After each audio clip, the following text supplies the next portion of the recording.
As I walked into my home office that Friday afternoon, I noticed that there was an envelope in my chair. As I got closer, I realized it was Stacy's handwriting. The envelope simply said, "To the man I am proud to call my husband." I sank into the chair and began to cry, my hand shaking as I pulled out the note that ended with, "Thank you for who you are." I felt my heart pounding inside my chest and sick at my stomach. If only she knew. In just a few short hours, I would have to tell her. Her entire world was about to come crashing down.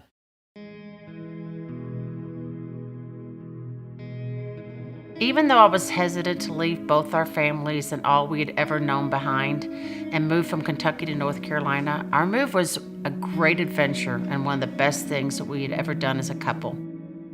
Planting a church is not easy, but God had shown up and things were going really well.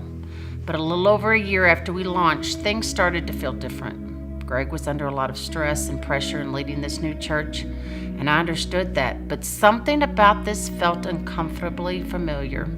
Our marriage had not been perfect. There had been issues and challenges in our past. This started to feel way too much like those times all over again. But because of Greg's defensiveness, I didn't feel like I could bring that up. Once again, I felt like I was walking on eggshells in our marriage. So I decided to write Greg a note. I didn't really want to write it, and I wasn't exactly feeling everything that I wrote. I was just doing everything that I could to make those eggshells go away. As I pulled into the driveway that Friday afternoon, I just turned off the car and sat there for a minute. It was like a siren was going off in my head. I was overwhelmed and trying my best not to be crushed by the guilt, shame, and fear. I just resigned as the pastor of the church and driven home to tell Stacy what I had done. I had an affair. How could I have done this? I'd betrayed so many people, most importantly, those who loved and trusted me the most, Stacy and my 4 daughters. My life was over.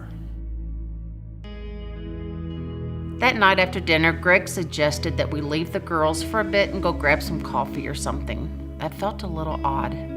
As we pulled into the parking lot of a shopping center near our house, he hesitated to get out of the car, and I asked what was going on. Finally, he told me that he had just resigned, and he told me what he had done. I burst into tears, jumped out of the car, and began to run across the parking lot. I couldn't believe what I was hearing. As he tried to chase me, I told him to get away from me. I really can't remember the specifics of what I was thinking. I just remember the shock and the deep hurt, the pain and the disbelief. I finally got her back in the car and back home. She did a good job of holding it together for the girls until they were in bed, and then she went out on the deck. The rest of that night, I couldn't get her to say a word to me other than, "Get away from me." As I sat on the deck that night, it felt like I was in the middle of a nightmare that I couldn't wake up from. I, like every other little girl, had grown up waiting for the day when my Prince Charming, my hero, would come into my life and sweep me off my feet. Greg had been that guy. We met in 7th grade. We'd been great friends up until we started dating our junior year of high school. He was the love of my life. We said that we would be together forever. I was committed to that. I thought he was too. Why couldn't he have come to me? Why couldn't we talk about it? Work on it. Seek out some counseling. How dare he allow it to get to this?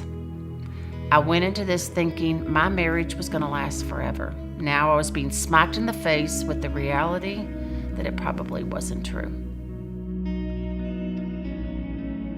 Stacy stayed out there on the deck until the sun came up the next morning. The next morning, our daughter Sydney had cheerleading tryouts and Sloan had softball practice. So Stacy took Sydney and I took Sloan. Toward the end of Sloan's practice, Stacy called me and said, "Here's what you are going to do. You're going to come home, pack a bag, sit down with Sydney and Sloan, our 2 oldest daughters, and tell them exactly what you've done. And then you're getting out." I begged her to change her mind and just to let me stay. She refused. So when we got home, I sat down with my 14-year-old and my 11-year-old daughters to tell them exactly what their dad had done. And there was lots of confusion, lots of tears. It was excruciating for me. And after I did that, Stacy pulled me aside and she said, "Look, I'm not exactly sure why I'm doing this, but I'm an absolute mess. I'm being crushed by all this, and I'm gonna need some help with the girls. That help might as well come from their dad. So you can stay tonight. Obviously, you're sleeping on the couch, and we'll take it one day at a time. I could change my mind at any moment, so don't get comfortable. Tomorrow, you can be gone." One of my major concerns was for our oldest daughter, Sydney. She absolutely loved our church. She would get up at 5:30 every Sunday morning and go with her dad to help set up the movie theater where we were meeting. It was her world, her joy, her life, her passion. I worried that it might be gone. What am I supposed to do? What are we supposed to do? Where does this leave us? Wherever this thing goes, despite the fact that I'm barely standing myself, one thing is certain. I have to be strong for my girls. A real turning point for me was when I met my counselor, Rob. He led me on a journey back into and through my entire story, and I began to discover the brokenness and wounding in my life for the very first time. Another friend walked me into the ransomed heart message at the exact same time. Finally, after all those years, someone was leading me on a journey to becoming the man that I'd always dreamed I could be. Greg was saying all the right things, but I was really skeptical. He had hurt me as deeply as I'd ever been hurt. My ability to trust him was completely gone. Actions speak louder than words. We would see one day at a time. Nothing changed instantly.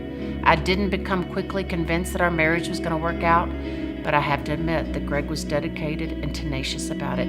He would come home excited after every meeting with Rob and sit me down and tell me that what he was learning about himself. We were his priority. He was intentional about my heart. He was no longer defensive. He was becoming a different guy.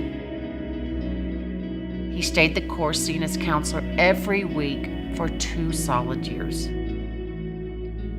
When churches began to call us a few years into the desert, trust had been restored, and I was convinced that the story was not over. Somehow, some way, God wanted to use the broken mess that was Greg's story, that was our story, to help other people. The journey back into ministry 3 years later was not an easy one for us. We arrived in Colorado to take over leadership at Discovery Church, a small struggling church plant of about 100 people. Half the people left in the first 3 months after hearing our story. We faced constant financial challenges as a church and personally too. On top of everything else, we lost our house in North Carolina to foreclosure a year or so after moving here, after depleting our life savings, making double payments. In some ways, we're still recovering from all of that. But despite that, God has shown up in the most unbelievable ways over the past 12 years. The people who stayed at the church after hearing my story rallied around the idea that we all have some pretty jacked up stories and are all hopeless without the grace, love, and healing of Jesus. And so we became a Me Too place, a place that is all about rescue and the ransomed heart message, a place where everyone's story is safe, a place of redemption, restoration for broken people like me. People often tell me that they worry about my heart when they hear Greg talk about our story. They really shouldn't. My heart is so good. I see the way that God uses our story to bring hope to others. I see and I hear the stories of life change with every baptism story at DCC. They make me cry and they make me smile. People see Greg as who he is as a leader and on stage. I see him off stage. I see the Greg that nobody else sees. If you saw what I see, you wouldn't worry about my heart and Greg telling our story. Don't hear me wrong. He's still as intense, driven, and passionate as he's ever been, but his priorities have changed. I wish you could see the countless hours he spends behind the scenes, helping rescue the hearts of people that he cares about. As passionate as he is about rescue and bringing hope to people, he's even more passionate about my heart and the hearts of our girls. His primary mission is not the mission of DCC. It's obvious his primary mission and passion is my heart and the hearts of our girls and our grandkids. Our marriage today is not perfect. There are still challenges and issues and struggles at times, but things are so different. The eggshells I once walked on are totally and completely gone. There are still flashbacks and things to work on, but our marriage after 33 years is so much better than it's ever been. I am so thankful for all the ways that God has shown up in our lives and our story over the past 12 years. I know that stories like ours don't often end this way. Our hope is that hopeless people everywhere continue to find hope in our story. As long as they do, we're going to keep telling it.